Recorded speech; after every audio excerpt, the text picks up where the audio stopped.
frequency, where the veil between this world and the next grows thin. The things that whisper in the dark are given voice. From the cryptic candlelit studios, deep in the Indiana forests, your host, Matt Wilson, and his spectral producer, Juniper Ravenwood, unearth the forbidden, the forgotten, and the fearsome. So, still your heart, dim the light, and listen closely. For once you tune into the shadow frequency, you may never tune out.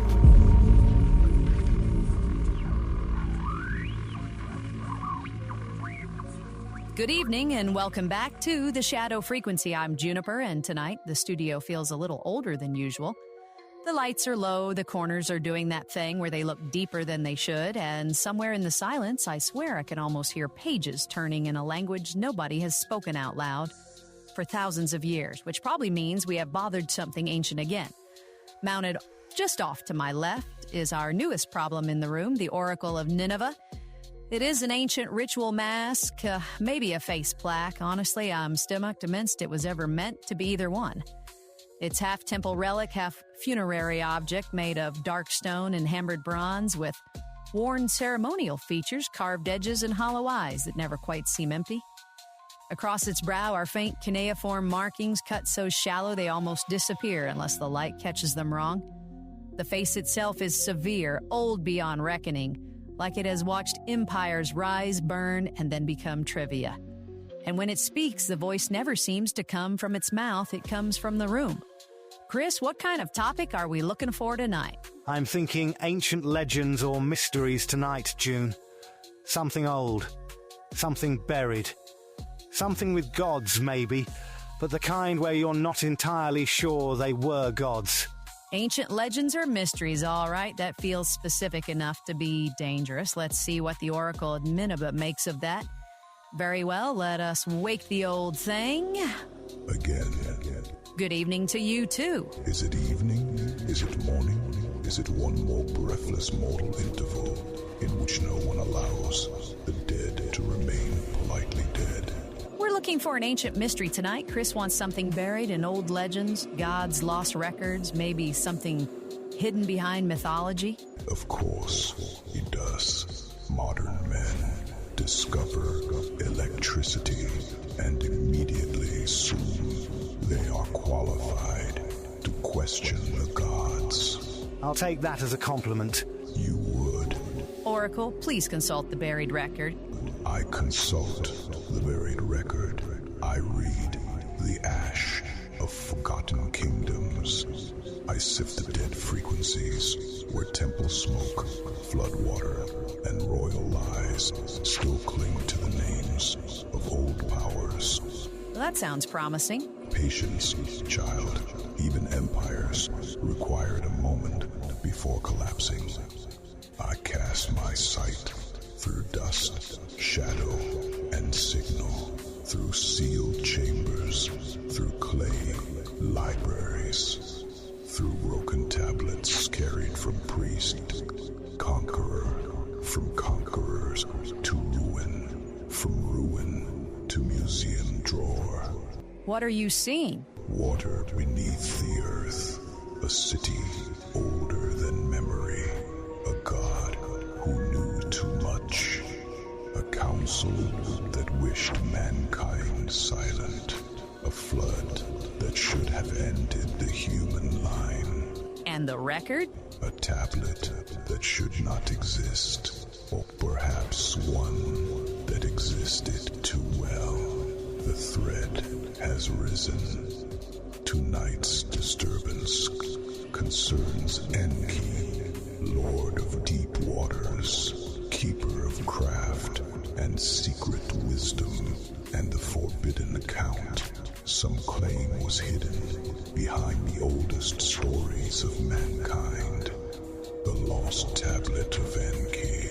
That's the one? That is the one. Ancient gods, clay, blood, stars, catastrophe, and mortals asking whether their creators arrive from heaven in chariots of fire or in vehicles beyond their understanding.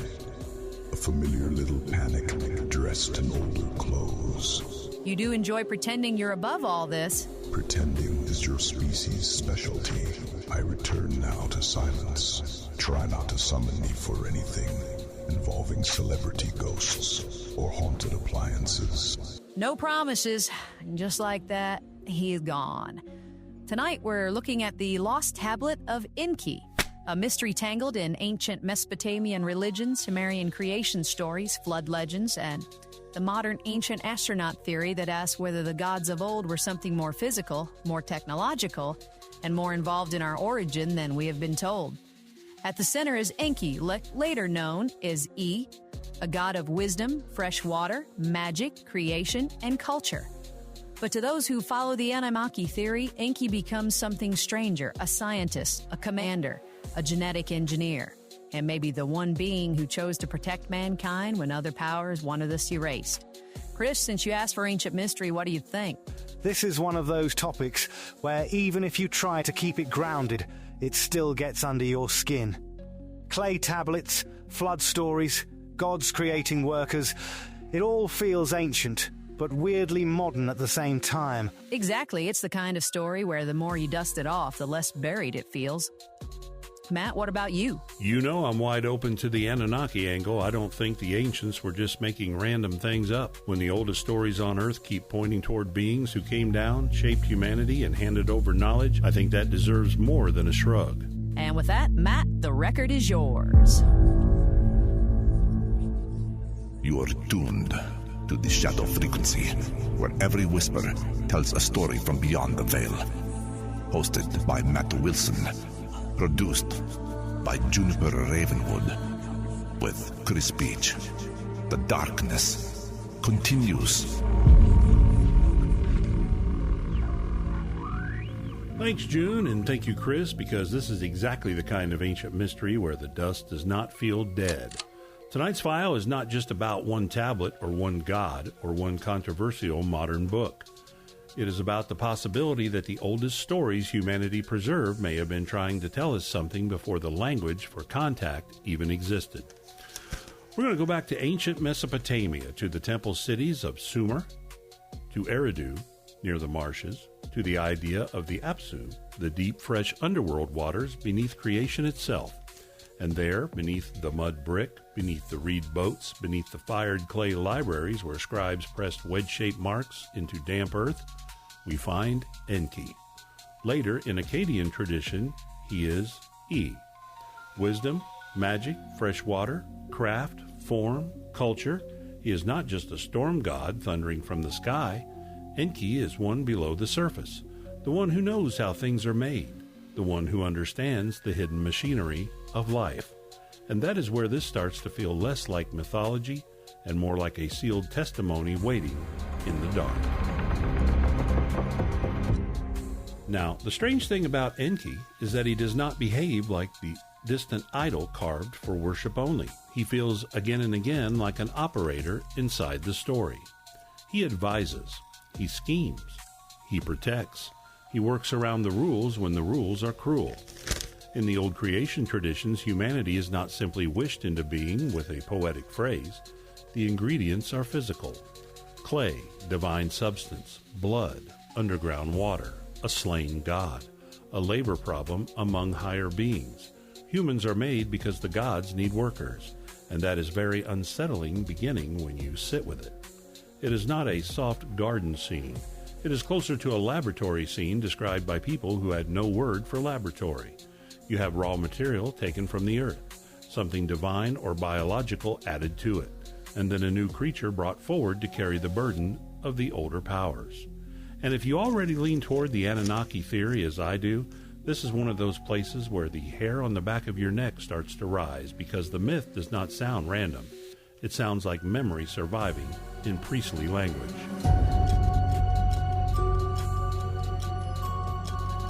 Now I'm pulling something from the file here. This is a printed photograph of the Babylonian flood tablet from the British Museum collection. The famous clay tablet with the flood story that caused such a stir when it was read in the 19th century because of its resemblance to Genesis. Just look at the thing in your mind for a second. A baked piece of clay, broken at the edges, crowded with tiny wedge marks, and inside those marks is the memory of a world-drowning catastrophe. That is the haunted power of Mesopotamia. It kept receipts. It carved disaster into dirt and made the dirt last longer than kingdoms. And when you place that beside the Atrahasis, beside flood traditions where Enki warns a chosen human through a wall or a hidden channel, the pattern becomes chilling. Enlil, or the ruling powers, decide mankind has become too loud, too numerous, too much. But Enki does not simply obey. He finds a way around the command. He leaks the warning. He preserves the line. He becomes the forbidden witness who saves humanity from extinction, while pretending he has not betrayed the counsel of heaven.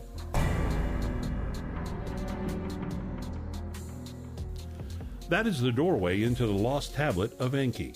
To be clear, in the story we are exploring tonight, this is not just a missing museum artifact with a catalog number waiting in a drawer.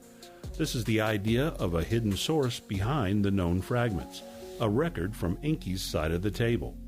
Zecharia Sitchin took that idea and turned it into the Lost Book of Enki, a reconstruction of the Anunnaki story told as though Enki himself were dictating the memoirs of an extraterrestrial god. In that version, the gods are visitors from Nibiru. They come to Earth in search of gold. They build settlements. They organize command structures. They quarrel. They create primitive workers. They survive catastrophe. And Enki is not just a deity of water and wisdom. He becomes the scientist, the commander, the genetic engineer, the one who remembers what really happened before kingship, before priesthood, before history got edited into acceptable shapes. And what grabs me is the way the old myths already leave room for that reading. Enki is associated with waters beneath the earth, but in an ancient world mind, those waters are not just plumbing. They are hidden source, the place before form, the deep reservoir from which life and knowledge rise. Eridu itself carries that feeling, one of the oldest sacred centers, wrapped in the idea that civilization begins there, near the god who knows the secret names and the proper rituals. And if civilization was handed down, as the stories often suggest, then the uncomfortable question is, handed down by whom? The Sumerians give us gods who teach, measure, build, decide fates, regulate kinship, pass along arts and crafts, and shape human destiny. They do not always act like symbols. Sometimes they act like a ruling class whose technology has been translated into sacred vocabulary because that was the only vocabulary available. So the Lost Tablet becomes more than an object. It becomes a question with clay under its fingernails. What if somewhere behind Atrahasis, behind Enuma Elish, behind the king lists and temple hymns, and scattered references to the Anunnaki, there was once a record too dangerous to preserve openly? A version where Enki did not appear as metaphor, but as witness. A version where the flood was not just judgment, but a reset. A version where human creation was not miracle, but intervention. And maybe that is why the story keeps coming back. Because every time we think we have boxed ancient myths safely into religion, poetry, or folklore, Enki rises again from the deep water and asks one question no archive can quite bury. What if the gods were never gods at all? And that is where we're going to leave the first half, with Enki standing between humanity and whatever the old powers wanted to keep hidden. There is something deeply creepy about a creation story that sounds less like a miracle and more like a classified report. And the flood angle gets me. If Enki warned mankind, then the story is not just about creation. It is about someone breaking the rules to keep us alive. Exactly. And in the second half, we're going to dig into the Anunnaki version of this even deeper. Nibiru, gold, genetic engineering, the flood, the missing record, and whether the Lost Tablet of Enki was ever really lost or simply scattered. Juniper Chris, over to you. Clay remembers what flesh forgets, and somewhere beneath the dust of Sumer, the hand of Enki may still be reaching for mankind.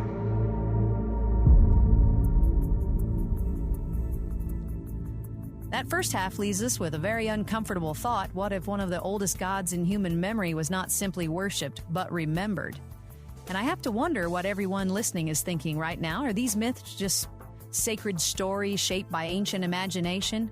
Or are they the fingerprints of something that happened so long ago, humanity had to turn it into religion just to survive the memory? Chris, I'm handing it over to you. Thanks, June. And I'll tell you, this one has that proper ancient chill to it, doesn't it?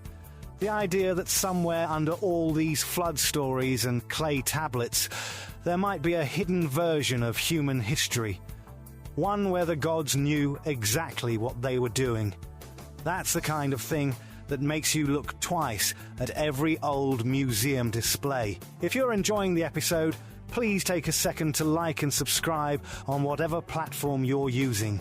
It really does help the algorithms find the show and push these strange little transmissions out to more people.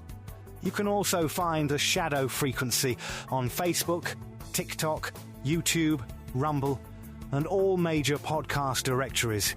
And make sure you visit shadowfrequencypodcast.com, where you'll find every episode, the companion blog, merch, show notes, and links to every platform where the show is available. If you'd like to support us, you can buy us a coffee right there on the website. And while you're there, send us an email or leave a voice message. Your message may even end up on a future episode. June, I'll hand it back to you. Thanks, Chris. Now it's time to fire up the spectral cosmic message materializer, flipping the switches now, letting the coils warm, watching the little glass window fog over from the inside. There it goes. Something is threading through the static tonight that is a whisper curled like an old receipt paper from a machine that really should not be plugged in. Let's draw it out carefully and see who has found us from the other side of the signal. Tonight's note comes from Yolanda in West Virginia, and she writes, I usually listen while I'm studying late at night at the kitchen table when the rest of the house has gone quiet and all I've got is my laptop, a stack of notes, and a little pool of light from the lamp. I'll start on the website when I'm looking through show notes, and then I switch over to Spotify when I need to keep moving through a long study session. I especially love the ancient mysteries, UFO episodes, and hauntings. Those are the ones that make me pause what I'm doing and just stare at the wall for a second, because suddenly the room feels a little too quiet. Thanks for keeping me company during all these late nights. Keep the old pages whispering. Yolanda from West Virginia. Yolanda, I love that. Keep the old pages whispering is very much the kind of thing our equipment would print even if nobody's in it. And I like the image of you studying late at night with the show running in the background. That is exactly when ancient mysteries feel like they lean closer to the table. Thank you so much for listening through the website and Spotify and for being part of the strange little family here at the Shadow Frequency. If you want to send us a note, you can email us anytime at shadowpodcast@protonmail.com. Chris, I'm turning it back over to you for some shadow news. Thanks, June. First off, Yolanda, that is a brilliant note. Studying late at night with ancient mysteries playing in the background sounds like the perfect recipe for either passing an exam or accidentally summoning a footnote with glowing eyes. Now for the shadow news. Congressman Tim Burkett is once again turning up the pressure on the UFO question, saying he has seen images and video of objects that simply do not behave like any known aircraft. In a recent TV interview, Burkett argued that if these craft belonged to China, Russia, or even the United States, we would already know it because the technology would be overwhelming. He also repeated a claim about an enormous underwater object moving at extraordinary speed, saying the public deserves answers. Burchett made those remarks this week on News Nation, and Reuters reported last week that President Trump said the first tranche of UFO-related records would be released soon. June, I'll send it back to you. And that is exactly the kind of news story that makes tonight's topic feel even stranger. Because whether we are talking about ancient accounts of gods coming down from the heavens or modern claims about objects moving in ways we cannot explain, we keep circling the same question: who knows the truth and how much of it has been kept from the public? Which brings us right back to Enki.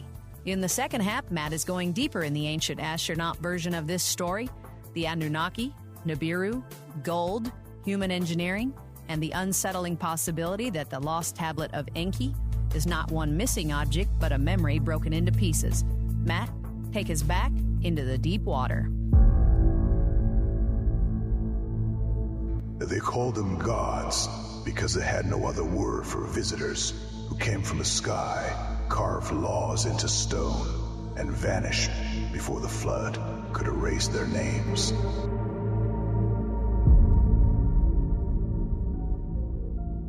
Thanks, June and Yolanda. If you're studying with this one on in the background, I hope we have, because whether we're talking about modern objects in the sky or ancient gods stepping out of the deep past, the same question keeps circling us. What are we being allowed to know? In the second half, this is where the Lost Tablet idea gets sharper, because the real mystery may not be whether one perfect tablet is sitting under a desert somewhere with Enki's memoirs written across the top. The real mystery is whether the old world preserved the fragments of a bigger testimony in pieces, scattered across myth, flood story, temple hymn, king list, and later religious memory. When Sitchin wrote the Lost Book of Enki, he leaned into that possibility hard. He treated Enki not as a symbol, but as a being with a timeline, a family conflict, a mission, and a burden.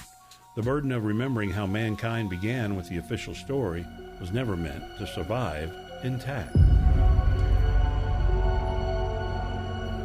In Sitchin's ancient-astronaut version, the Anunnaki are not cloudy divine abstractions.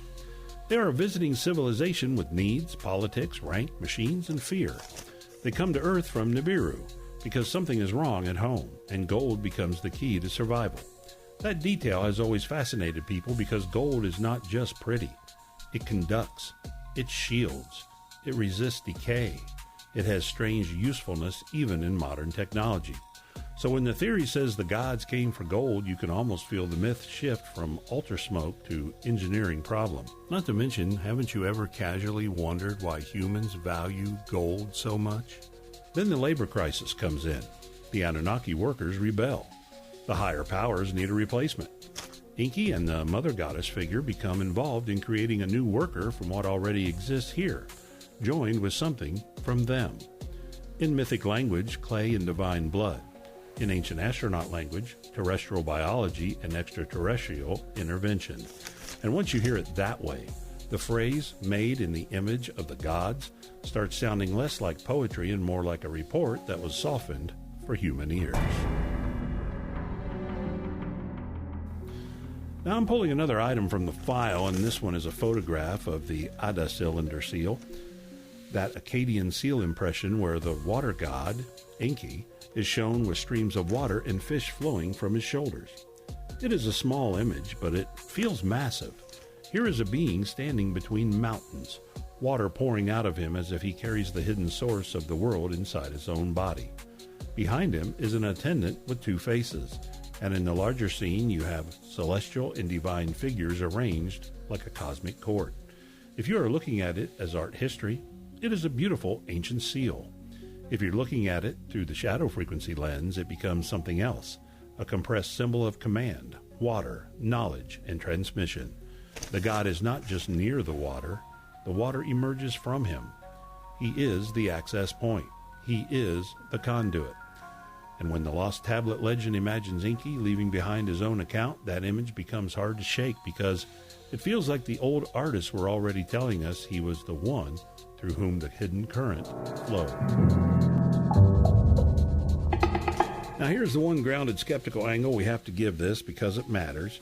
There is not a verified ancient artifact accepted by scholars called the Lost Tablet of Enki that contains literal alien memoir. Sitchin's work is a modern reconstruction and interpretation, not an academic translation of a single recovered tablet sitting in a museum case. The mainstream view is that Enki, the Anunnaki, Atrahasis, and the flood traditions belong to the religious and literary world of Mesopotamia, with texts composed, copied, edited, and reinterpreted over centuries. That is the responsible line. But, and this is a big but for me, that does not make the mystery go away, because even if Sitchin's reconstruction is not a museum label, he was pulling on real threads, old flood stories, divine councils, human creation from clay and divine substance, gods who handed down civilization, and a world where knowledge appears suddenly, dramatically, and with sacred authority attached to it. The skeptical angle tells us not to pretend we have the Lost Tablet in our hands. The eerie angle asks why the fragments we do have feel like pieces of one. And maybe that is the reason Enki endures. He is not simply a god of water. He is the one below the visible world, the one associated with craft, magic, cunning, purification, and the forming of things. In the flood traditions, he is the helper who bends the rules to preserve mankind. In the creation stories, he stands close to the moment when humans become something more than animals. In the Anunnaki theory, he becomes the conflicted engineer who helped make us and then could not bear to see us wiped away. That is powerful because it gives humanity a strange origin story with both dread and tenderness in it. We were made to serve, maybe. We were modified, maybe. We were almost abandoned, maybe. But someone on the other side of the divine machinery looked at us and decided we deserved to continue. So, was the Lost Tablet buried, destroyed, invented, remembered, or hidden in plain sight across dozens of older texts? I do not know. But I love this theory because it does what the best ancient mysteries do. It makes the past feel unfinished, and it leaves Enki standing at the edge of the deep water, still holding back the part of the story we're never supposed to hear. And before I close tonight, there's another thread worth pulling. All around the world, we find ancient places where later civilizations seem to have built on top of something older, something larger, stranger, and in some cases far more precise than what came after. In South America and across ancient Americas, you see massive megalithic stonework beneath later construction, huge stones fitted together with a precision that still makes modern builders pause. Later cultures reused those sites, expanded them, honored them, or claimed them, but the deepest layers often feel like they belong to a forgotten chapter. In Lebanon, beneath the later Greek and Roman temple complex at Baalbek, there is a colossal stone platform made from blocks so enormous that the question still hangs in the air: who first moved them, and why? You can follow that same shadow across Egypt, China, Russia, and beyond. Beneath the familiar ruins, beneath the dynasties and empires we can name, there are hints of older work, larger work, construction that seems to whisper of a knowledge that was either lost, inherited, or deliberately buried. And then there is the human body itself. When scientists decoded the human genome, they found stretches of DNA with origins and functions that are still debated, still studied, still not fully understood, that were inserted somewhere along the way. They did not evolve. Mainstream science looks to mutation, inheritance, ancient viruses, and deep evolutionary history, but the stranger question remains, the one that keeps ancient astronaut theorists awake at night. What if something was added? What if humanity is not just the product of slow evolution, but of intervention? Who built the older platforms beneath the temples? Who shaped the stones before history had a name? And if there are pieces of our own genetic story that seem to arrive from somewhere unexpected, then maybe the Lost Tablet of Enki was never just about clay. Maybe it was about us. From the stones beneath the ruins to the code inside our cells, the question is the same. Were we alone at the beginning, or did someone else leave fingerprints in the dust? So maybe the Lost Tablet of Enki was never buried under desert sand. Maybe it was broken apart on purpose and hidden inside the stories we were allowed to keep.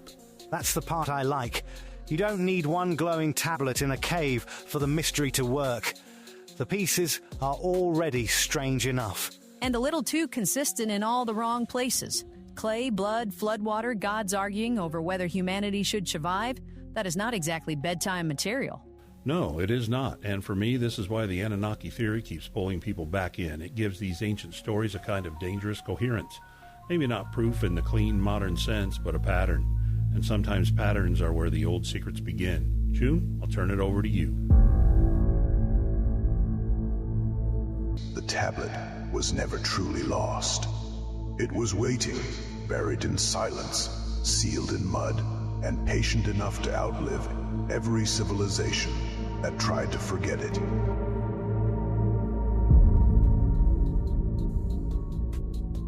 Tonight on the Shadow Frequency, we followed the trail of Enki, from the deep waters of the Apsu to the clay tablets of Mesopotamia, from flood legends and creation stories to Zecharia Sitchin's ancient astronaut reconstruction of mankind's hidden beginning. We asked whether the Lost Tablet of Enki was ever a single object, or whether the real mystery is scattered across the oldest stories humanity preserved. Stories of gods who created workers, argued over our fate, and nearly let the flood take us all. If you want to reach out to the show, email us at shadowpodcast@protonmail.com. You can also visit our website, shadowfrequencypodcast.com, for episodes, the companion blog, merch, show notes, platform links, and ways to support the show. And of course, we invite you back next time when we open another strange file, consult another impossible relic, and follow the signal wherever it leads. You guys want to say goodnight? Good night, everyone. Thanks for spending part of your evening with us and for keeping an open mind when the old stories start sounding a little too familiar. Until next time, keep listening for the parts of history that still whisper from the dark. Good night, folks. Thanks for joining us. And do keep an eye on the skies, the archives, and apparently any ancient tablets that look like they know more than they're saying. We'll catch you on the next one. Good night from all of us here at the Shadow Frequency. May your lamps stay lit, your pages stay still, and if you hear something moving beneath the floor of history, don't answer too quickly. The deep water remembers.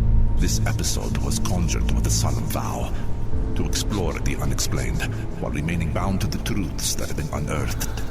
All interpretations are speculative and offered only for your enlightenment and your entertainment.